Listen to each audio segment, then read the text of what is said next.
ইন্ডিয়ার দ্বিধাবিভক্তির কারণে কাস্টমসের কর্মবিরতিতে আমদানি রপ্তানি বাণিজ্যে চরম অচলাবস্থার সৃষ্টি হয়। তবে সম্প্রতি কাস্টমস সরকারের সাথে এটি সমঝোতায় ঈদের আগে অনেকটা কর্মবিরতি তারা শিথিল করায় আমদানি রপ্তানি সোমবার থেকে অনেকটা স্বাভাবিক হতে শুরু করেছে। সেক্ষেত্রে আমদানি রপ্তানি ফিরে আসেনি পূর্বের অবস্থানে।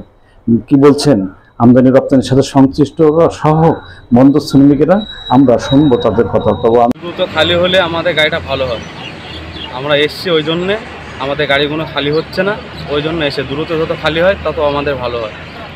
ওপারে আছে 200 মতন গাড়ি হবে, আর এইদিকে আপনাদের বাংলাদেশে হয়তো আছে 300, আর এবারে সাইড দিয়ে সব পুরো পোর্ট এলাকা দিয়ে আছে তোমার হচ্ছে 300 গাড়ি মতন হবে। মাছের খাবার নিয়ে এসেছি, গাড়ি 22-এর মাঠে আছে, খালি হবে হয়তো আজকে, গাড়ি কাছে যাচ্ছি। আর ওই 22-এর মাঠে মিনিমাম ভালোই গাড়ি আছে, ইন্ডিয়ায়ও ভালোই গাড়ি আছে এক্সপোর্ট হওয়ার জন্য।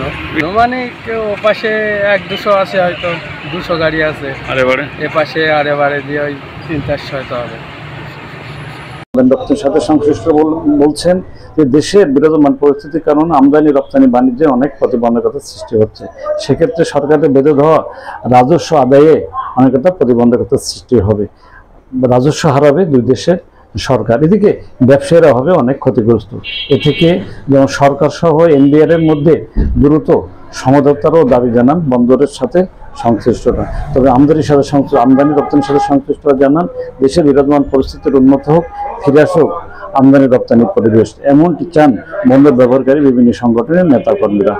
কি বলছেন তারা, শুনবো তাদের কথা। বোর্ড দুভাগে ভাগ করায় ক্ষুব্ধ কাস্টমস কর্মকর্তা কর্মচারীরা প্রথম দিকে কলম বিরতি শুরু করে। দাবি দেওয়া তাদের পূরণ না হওয়ার কারণে আজকে থেকে পূর্ণ কর্মবিরতিতে তারা নেমে গেছেন।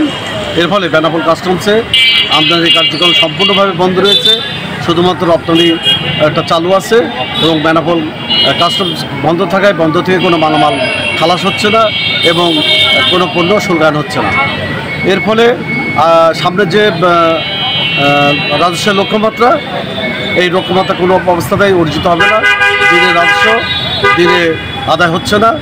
আমি মনে করি অবিলম্বে দুপক্ষকে বসে এই বিষয়ে একটা সমঝোতা পৌঁছানো দরকার। এই রাজস্ব আদায় বিঘ্নিত হলে দেশ চরম অর্থনীতি সংকটে পড়ে। এসব বিষয়ে বেনাপোল সিঅ্যান্ডএফ স্টাফ অ্যাসোসিয়েশন সাধারণ সম্পাদক সাজিদুর রহমান ও বন্দর কর্তৃপক্ষ জানান, গত 3 দিনে প্রায় 15 ট্রাক পণ্য আমদানি রপ্তানি হয়েছে। বন্দর গোডাউনে পণ্য লোড আনলোড অনেকটা স্বাভাবিক হয়েছে।